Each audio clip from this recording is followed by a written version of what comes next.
In our last example from the previous video, we had some energy loss due to friction. It turned into heat, but it was no longer part of the system. So we're going to make a statement here that an outside force can take away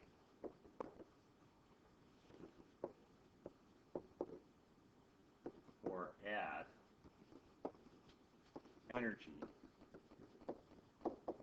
to a system. So friction can take energy away. It makes something, say, slow down, come to a stop. So it had some kinetic energy and it lost that kinetic energy. Now that energy doesn't disappear, it turns into heat, but it's no longer part of that system. Now I can also add energy. Let's say I have a bow and arrow and I pull back on the string of the bow, so I'm putting energy into the system by pulling back. I've given it potential energy. Then when I release the string and the arrow goes flying, it turns into kinetic energy. So at the beginning of the problem, the bow arrow system had no energy. I put a force on the string and I gave the system some potential energy, so I've added to it. So we're going to have a definition here. We're going to say that work is the change in energy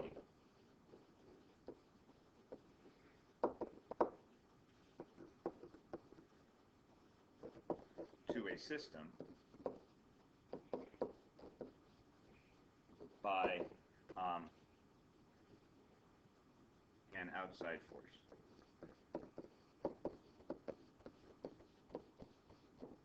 And that's going to give us an equation. We're going to have work is equal to change in energy. And, for instance, in the case of the bow, I have to put a force on the string, and I have to pull the string back a distance. So the other way to find it is fx cosine theta, where theta is the angle between the force and the direction. And usually that's going to be an angle of 0 or 180. They're going to be in the same direction. Cosine of 0 or cosine 180 is 1 or negative 1, so we're not going to have to worry about it. But if you have a strange 30-degree angle in there or something like that, then you'll have to worry about the cosine theta term. So, top of the next page, we have an example. Car slides down a hill as shown. The velocity at the top is 5. At the bottom is 15. I want to find the work done and the force of friction. So I'm going to label up here that the velocity is 5. Down here, the velocity is 15. And we're going to start this out the same way we do the conservation of energy problems. We're going to look at what's happening at the top and what's happening at the bottom. Start with the top. So we have PE is mgh is 20 times 10, and the height is 20. And that's going to give me a value of 4,000 joules. The kinetic energy is 1/2 mv squared. A lot of times at the top we start from resto, the velocity is 0, no kinetic energy. But in this case we have a velocity of 5 at the top. So 1/2 times 20 times 5 squared. And that's going to give me 250 joules. And then the total energy there is 4,250 joules. Now let's look at the bottom.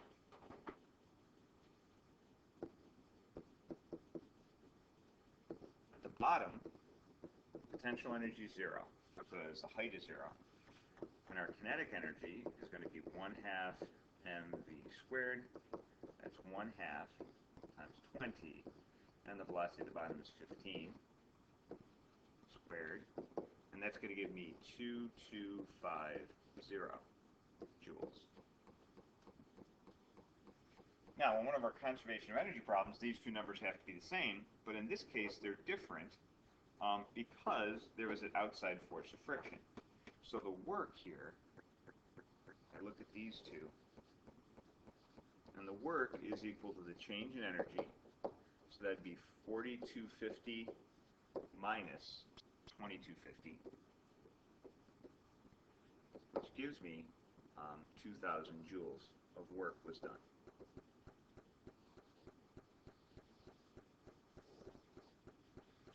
Now, that gets us the first part, find the work done. The second thing says find the force of friction. And for that, we're going to go to the other definition of work. Work equals Fx Now, the force that did the work, the force that took the energy away, was the force of friction. So I'm going to kind of draw that on here. If this thing is sliding down the hill this way, the force of friction is going to be this way. All right? So now we're going to say the work, which was 2,000, equals the force of friction.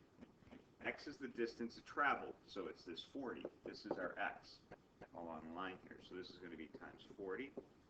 Now, the cosine of theta, I'm not really going to have to worry about, but I want you to see what happens here. In this case, my X is down the plane, and my FF is up the plane, so this would be the cosine of 180. Okay, and then I get 2,000 equals, now cosine 180 is minus 1, so we could have minus 40 times FF, and then FF equals,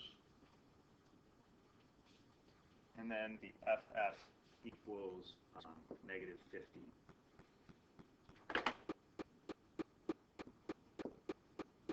Newtons. The negative just means it's going back the other way. Now our next example, okay, this time we have an angle in here, so we're going to have to pay attention to that. A 2 kilogram mass is accelerated by a force of 40 and an angle of 30 degrees over a distance of 3 meters. What is the work and what is the final velocity? So in this case, we're going to do work equals. Now I have two choices. I can do delta E or I can do Fx cos theta. And you have to think to yourself, which one's going to be easier? It turns out I've been given a force here. Okay, I've been given a distance. So I'm going to use this version. So we're going to do work is Fx cos theta. So the force is 40. X is 3 meters. And then cosine of 30 degrees, because the angle between my X and my force is 30 degrees.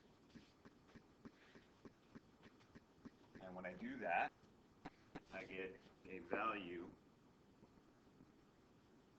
of 103.9 joules for the work done.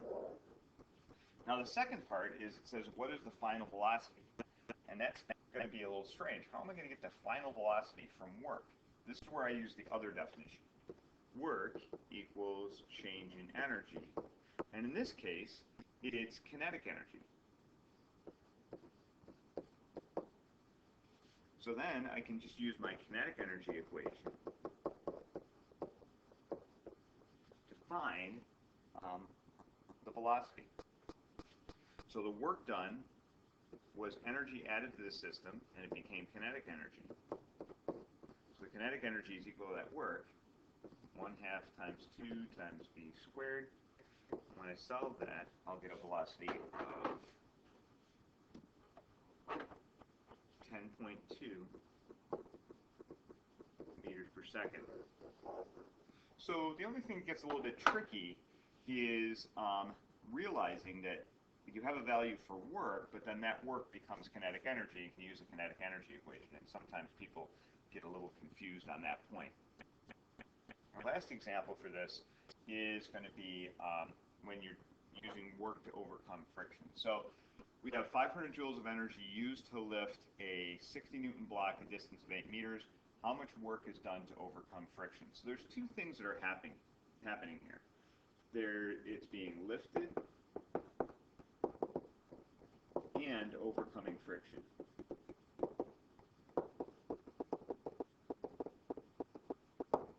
Okay, so our work or energy total is going to equal the work to lift it plus the work done by friction. Okay, this 500 is our work total or our energy total that's being given to the problem.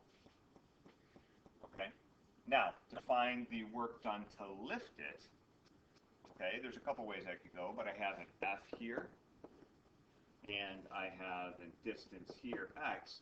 So I'm going to use the work equals Fx, cosine theta. So work is Fx cosine theta. So this is to lift it. So the work is 60 newtons times 8 meters, which equals 480 Newton meters. Now, a Newton meter is just another way of saying a joule. Okay, and either is acceptable. Now, you may have noticed I left the cosine theta off, but that's because I'm going to be moving in the same direction that the force is. If I'm lifting something, I'm putting a force upward on it, and it's moving upward. So if they're in the same direction, theta is 0 degrees, and I don't have to worry about cosine of theta because cosine of 0 is 1. Now, I can plug that back in over here. My total work was 500. It only took 480 to lift it. Okay, and then there was work done by friction. So now I can subtract to get the answer, and I'll get the work done by friction is equal to 20 joules.